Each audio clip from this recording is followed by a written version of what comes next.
Ahok tolak Kaesang, PDIP singgung peluang Anies menang di Pilkada Jakarta.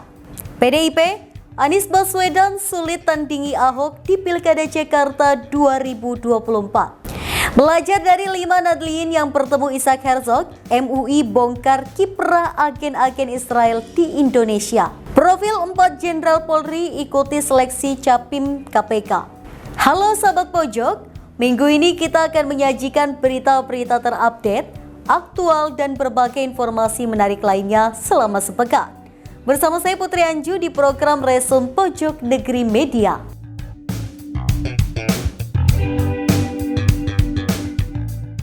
Perebutan kursi Pilkada Jakarta semakin memanas. Sejumlah partai saling klaim jagoan pilihannya akan menang di Pilkada Jakarta. Seperti PKS yang mengklaim Pilgub Jakarta sekarang eranya Anies Baswedan. Sementara PDI Perjuangan justru menyebut Ahok sulit ditandingi oleh Anies.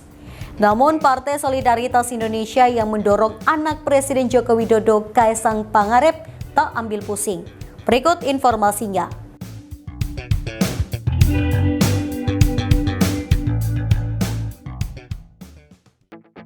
Juru bicara Partai Solidaritas Indonesia atau PLC Sigit Widodo mengaku tak ambil pusing ketika politikus PDI Perjuangan Basuki Cahayapurnama atau Ahok tak ingin berduet dengan ketua umumnya Kaesang Pangarep di Pilkada Jakarta 2024.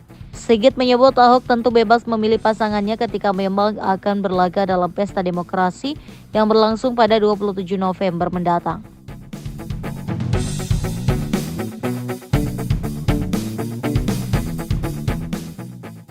Selain itu, hingga saat ini juga belum ada keputusan partai ihwal Kaesang akan bertanding di wilayah mana. Sebelumnya, Ketua DPP PDIP Ahok menanggapi soal peluang dirinya berpasangan dengan Kaesang Pangarep pada Pilkada Jakarta 2024. Dia mengatakan PDIP adalah partai yang secara prinsip menganut sistem meritokrasi. Wah, Ahok banget dong. Merah sama merah dong. Satu merah. Itu udah pasti menang katanya. Tawar gitu kan. Saya kira pengertian rekonsiliasi segala macam bukan seperti itu sih ya. Kan saya bilang kan PDIP ini perjuangannya adalah partai pelopor yang melakukan kaderisasi, yang ada meritokrasi. Kita tidak pernah mengejar kekuasaan dengan menghabiskan proses ini, tidak ada. Karena PDI Perjuangan sangat yakin partai ini besar kalau ada proses. Kalau hasil proses itu ada yang kurang baik, ya di satu kelas juga nggak semua baik kan. Di sisi lain, Ketua DPP PDIP Said Abdullah membalas pernyataan Waketum PKB Zazilul Fawait yang menyebut Ahok akan sulit mendapat dukungan partai untuk maju Pilgub Jakarta dan sekarang eranya Anies Baswedan. Said justru menyebut Ahok sulit ditandingi oleh Anies.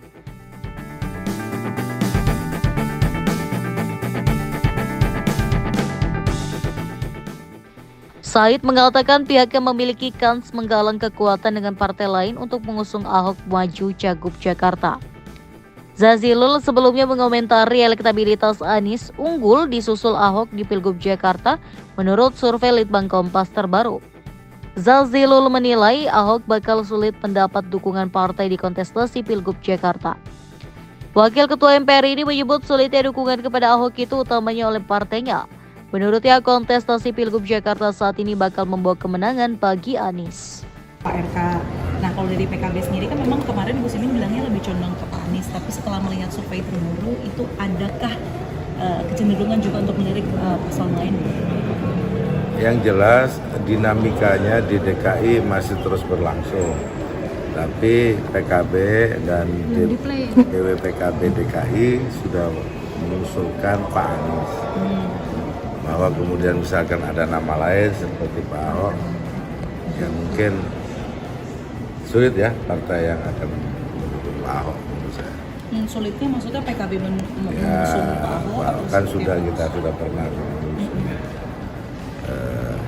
kalau sekarang memang lagi eranya Pak Anies DKI dan survei juga menunjukkan itu, pengamatan juga menunjukkan itu. Tinggal nanti menunggu konstelasi akhir. Karena DKI ini pasti dipengaruhi oleh konstelasi politik nasional.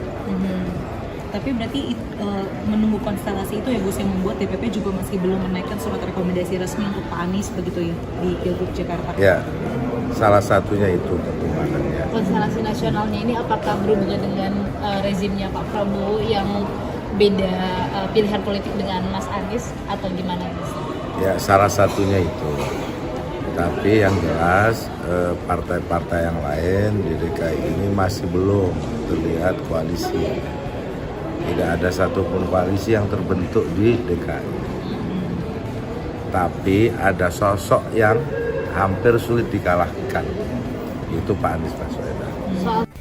Nama Anies Baswedan dan Basuki Cahayapurnama alias Ahok digadang-gadang akan bertarung kembali di Pilkada Jakarta.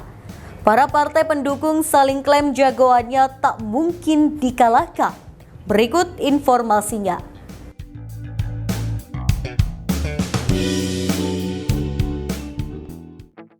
Pemilihan kepala daerah di DKI Jakarta mulai memanas. PDI Perjuangan menilai Anies Baswedan sulit menandingi Basuki Cahayapurnama alias Ahok di Pilkada Jakarta 2024. Ketua DPP PDIP Said Abdullah membalas pernyataan Wakil Ketua Umum PKB Zazilul Fawait yang menyebut Ahok akan sulit mendapat dukungan partai untuk maju Pilgub Jakarta dan sekarang eranya Anies Baswedan. Said justru menyebut Ahok sulit ditandingi oleh Anies. Said mengatakan pihaknya memiliki kans menggalang kekuatan dengan partai lain untuk mengusung Ahok maju Cagup Jakarta. Namun hal itu belum dikomunikasikan secara intens antara Ahok dan partai.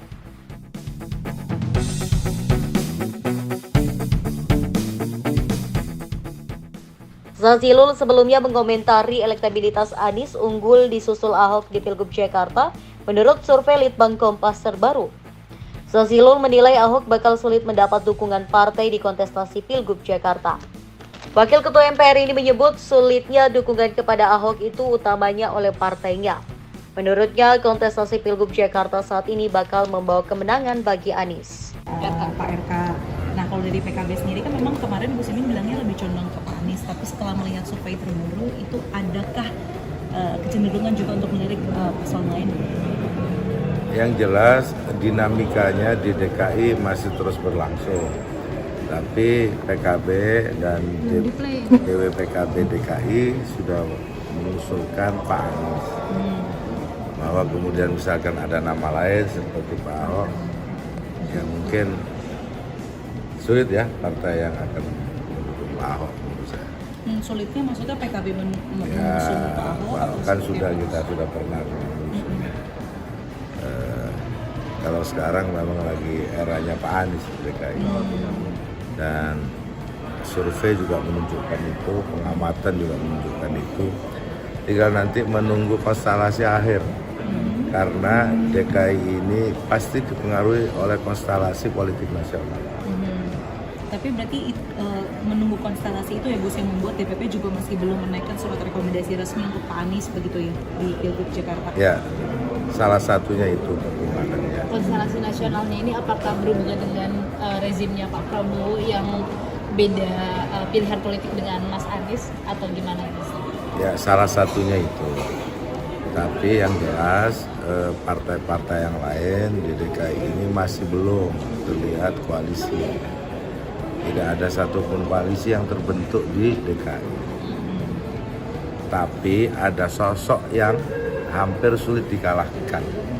Itu Pak Anies Baswedan. Jangan hanya kerja, harus punya gagasan, harus punya kata-kata, karena dua itu memberikan narasi. Dan Bung Karno mengatakan, banyak bicara, banyak bekerja. Bukan hanya banyak bekerja tanpa bicara. Tugas pemimpin mengirimkan pesan, dan itu menggunakan kata-kata. Kalau Anda meremehkan kata-kata, maka Anda akan memecah belah warga Jakarta. Hormati kata-kata. Dan saya sekarang bawahi, bangun pendidikan ini penting. Kenapa? Karena kami melihat pendidikan lebih dari sekedar soal persekolahan. Salah satu masalah transportasi di Jakarta adalah karena para pengemudi tak pernah mengalami proses pendidikan peningkatan mutu profesi.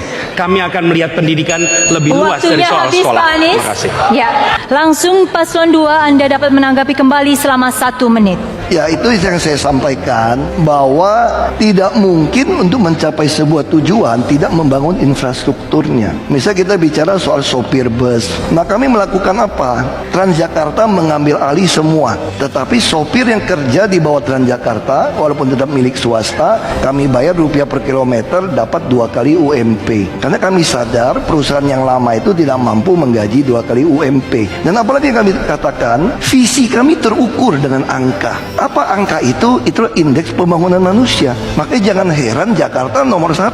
Malahan kita terima 4 piagam dari Bappenas. Belum pernah di Republik ini sebuah provinsi mendapatkan 4 piagam sekaligus dalam hal pembangunan manusia. Dan itu diperoleh oleh DKI. Terima kasih.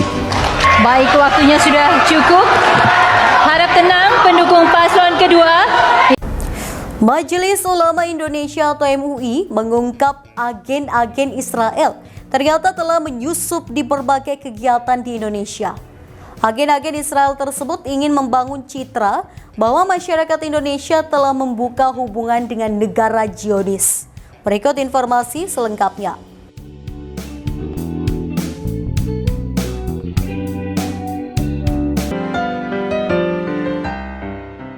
Agen-agen Israel rupanya menyusup di berbagai kegiatan di Indonesia. Hal ini diungkapkan Majelis Ulama Indonesia atau MUI. Terbaru, 5 nahdliyin diberangkatkan bertemu dengan Presiden Israel Isaac Herzog. Agen Israel di Indonesia menyusup dalam berbagai bentuk seperti bakti sosial dan sejenisnya. Menurut Ketua MUI Bidang Hubungan Luar Negeri dan Kerjasama Internasional, Sudarnoto Abdul Hakim, agen-agen Israel itu hendak membangun citra bahwa masyarakat Indonesia telah membuka hubungan dengan negara Zionis tersebut. Caranya, kata Sudarnoto, mereka bisa menyusup dengan kedok gerakan kemanusiaan. Mereka dinilai bertujuan menarik simpati terhadap Israel dan meredam dukungan buat Palestina.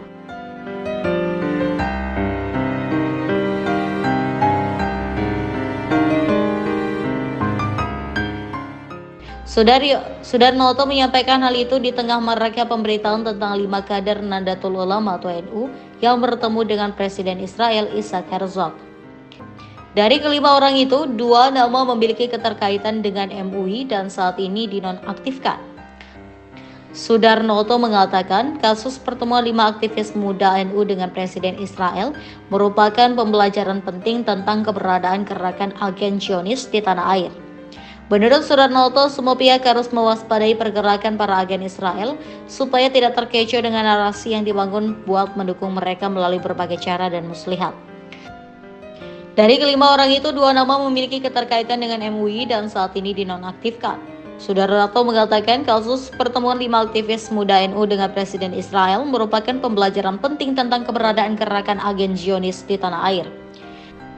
Menurut Sudarnoto, semua pihak harus mewaspadai pergerakan para agen Israel supaya tidak terkecoh dengan narasi yang dibangun buat mendukung mereka melalui berbagai cara yang muslihat. Mereka adalah Zainul Ma'arif yang merupakan dosen di Universitas Nahdlatul Ulama Indonesia atau UNUSIA, yang juga Wakil Ketua Lembaga Batsul Masail, Pengurus Wilayah NU atau PWNU Jakarta, kemudian Munawir Aziz sebagai Sekretaris Umum Persatuan Pancaksilat yang juga Sekum Pagar Nusa. Nurul Barul Ulum dan Isa Nafisa Dania adalah anggota dari pimpinan Pusat Fatayat NU, sedangkan Syukron Makmum adalah Ketua Pengurus Wilayah NU Banten.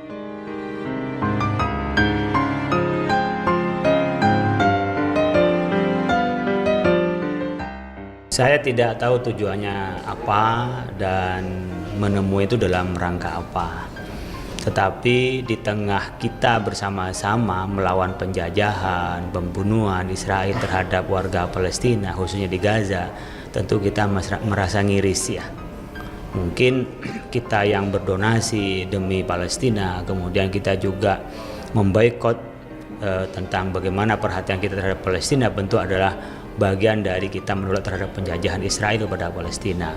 Begitu juga dunia internasional mengecam terhadap keganasan Israel. Kemudian ada orang senyum-senyum dengan Presiden Israel.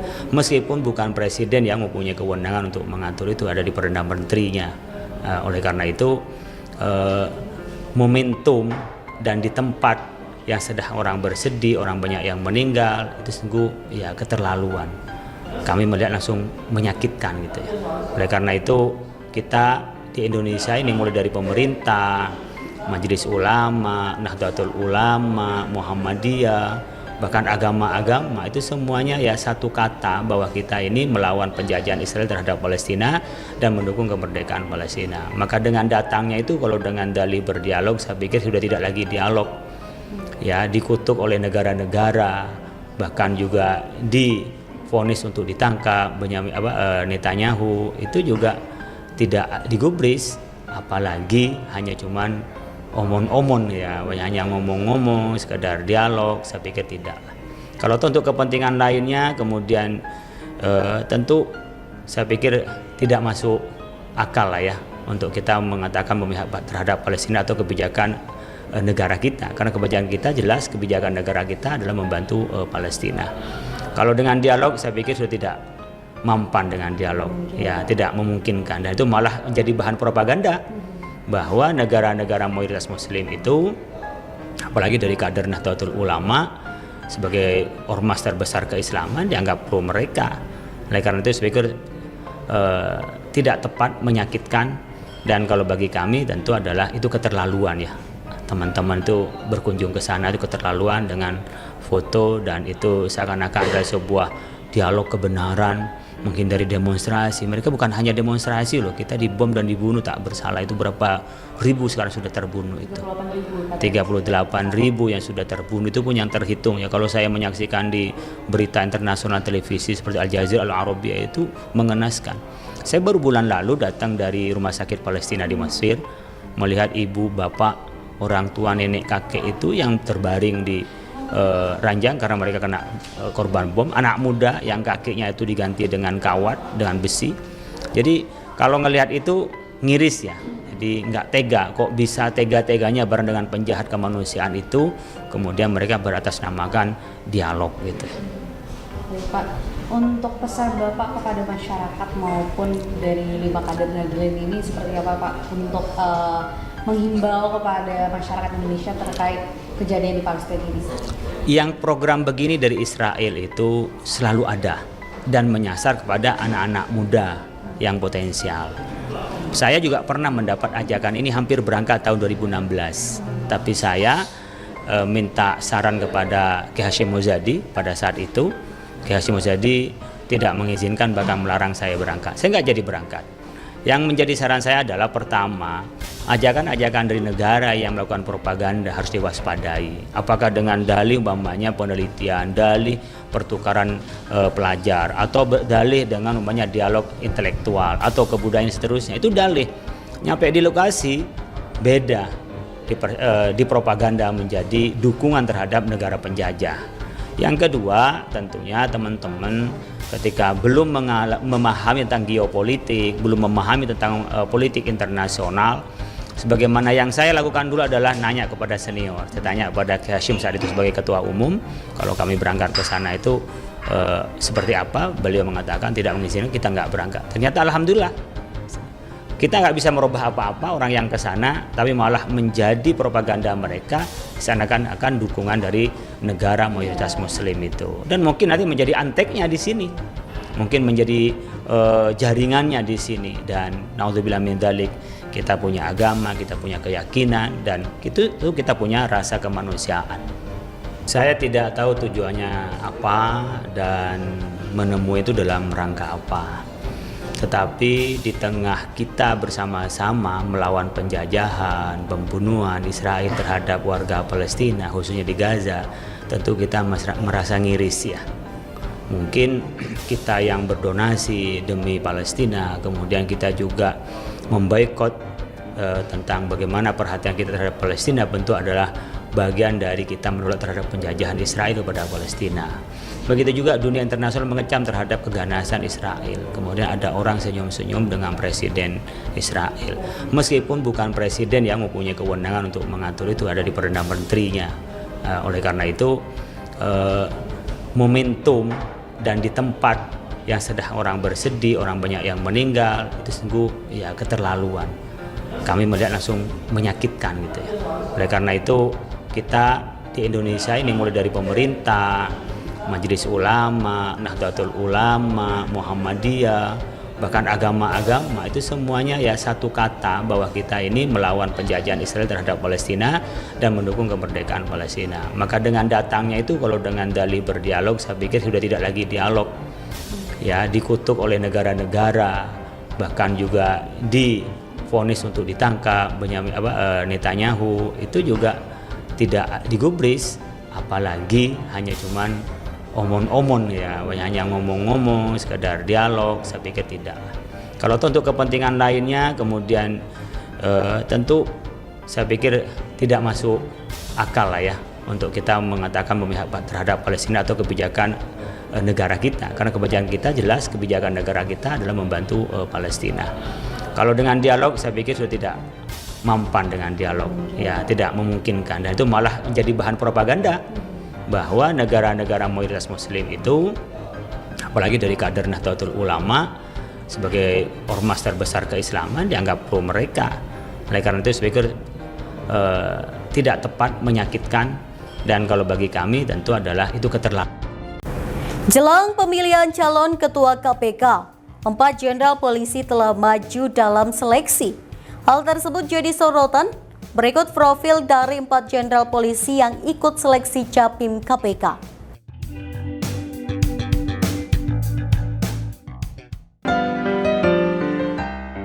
Pemilihan calon pimpinan Komisi Pemberantasan Korupsi selalu menjadi sorotan publik. Apalagi ketika nama-nama besar dari Kepolisian Republik Indonesia atau Polri turut ambil bagian. Tahun ini 4 jenderal polisi telah maju dalam seleksi Capim KPK, membawa harapan dan tantangan tersendiri bagi masa depan pemberantasan korupsi di Indonesia. Dengan latar belakang pengalaman yang beragam, keempat jenderal ini menawarkan kombinasi unik dari penegakan hukum yang ketat, kepemimpinan yang kuat, dan diharapkan tak tergoyahkan terhadap integritas. Kepala Biro Penerangan Masyarakat Divisi Humas Polri, Brigjen Pol Truno Yudo Wisno Andiko mengatakan telah memberikan nama-nama untuk ikut seleksi Capim KPK. Polri memberikan beberapa nama untuk dalam hal ini yang tentunya melalui seleksi dan memenuhi syarat. Ada 4 nama dan ini merupakan bagian personil terbaik di Polri. Berikut profil dari 4 jenderal polisi yang ikut seleksi Capim KPK. 1. Komisaris Jenderal Polisi Setio Budianto. Komjen Pol Setio Budianto merupakan seorang perwira tinggi atau Pati Bintang 3. Saat ini ia menjabat sebagai Inspektur Jenderal Kementerian Pertanian. Jenderal Bintang ini lulus dari Akademi Polisi atau Akpol tahun 1989, berpengalaman dalam bidang riset. Setio Budianto memulai karir di Polri sebagai Kanit Harda Sat Serse Poltabes Ujung Pandang. Pria kelahiran 29 Juni 1967 ini pernah menjabat sebagai Kapolres Biak Nufbor pada tahun 2009 dan Wadireks Krim Polda Papua pada 2010. Setahun kemudian, Setio dipercaya sebagai Direktur Reserse Kriminal Khusus atau Direskrimsus Polda Papua. Dalam tubuh Lembaga Komisi Pemberantasan Korupsi, Setio Budianto pernah menjabat sebagai Direktur Penyidikan KPK di tahun 2021. 2. Komisaris Jenderal Polisi Ridwan Julkarnain Panca. Komjen Pol Ridwan Julkarnain Panca juga termasuk perwira tinggi atau Pati di dalam Polri. RZ Panca lulus di Akademi Polisi atau Akpol tahun 1990 dan berpengalaman dalam bidang reserse. Pria kelahiran 19 Januari 1969 ini pernah menjabat sebagai Kapolres Banyumas dan Kapolres Tegal di tahun 2010. Dalam bidang reserse kriminal, ia dipindahkan di Polda Jawa Tengah sebagai Wakil Direktur Kriminal Khusus atau Wadireskrimsus di tahun 2011. Selang 1 tahun, ia dipercaya untuk bertugas di Polda Kalimantan Tengah sebagai Direktur Reserse Kriminal Khusus atau Direskrimsus. 3. Inspektur Jenderal Polisi Joko Purwanto.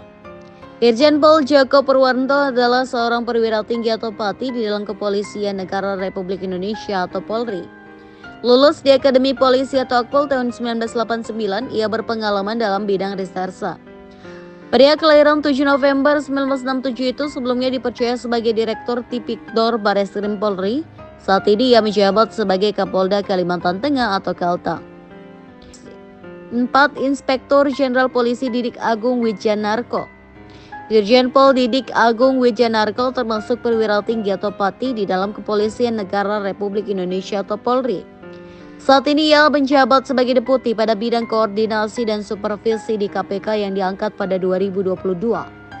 Sebelumnya, Irjen Pol Didik Agung Wijanarko adalah Kapolres Ambon dan pernah menjabat sebagai Kabid Humas Polda Maluku. Polri memberikan beberapa nama untuk dalam hal ini yang tentunya melalui seleksi dan memenuhi syarat. Ada 4 nama dan ini merupakan bagian personil terbaik di Polri. Yang pertama atas nama Dr. Andes Setio Budianto SHMH, beliau berpangkat Komisaris Jenderal. Sekarang beliau sebagai Irjen di Kementerian Pertanian. Beliau lulusan Akabri tahun 1989. Kemudian yang kedua adalah Dr. Andes RZ Panca Putra SMSI. Beliau berpangkat Komisaris Jenderal Polisi selaku Sekretaris Utama Lembaga Ketahanan Nasional atau Lemhanas. Beliau adalah Akabri 1990. Kemudian juga ada Dr. Andes Joko Purwanto, Inspektur Jenderal Polisi, selaku Kapolda Kalimantan Tengah. Beliau adalah Akabri lulusan 1989. Dan keempat adalah Bapak Didik Agung Wijanarko SIK MH. Beliau berpangkat Inspektur Jenderal Polisi selaku Deputi pada bidang koordinasi dan supervisi di KPK dan beliau adalah lulusan Akabri 1990.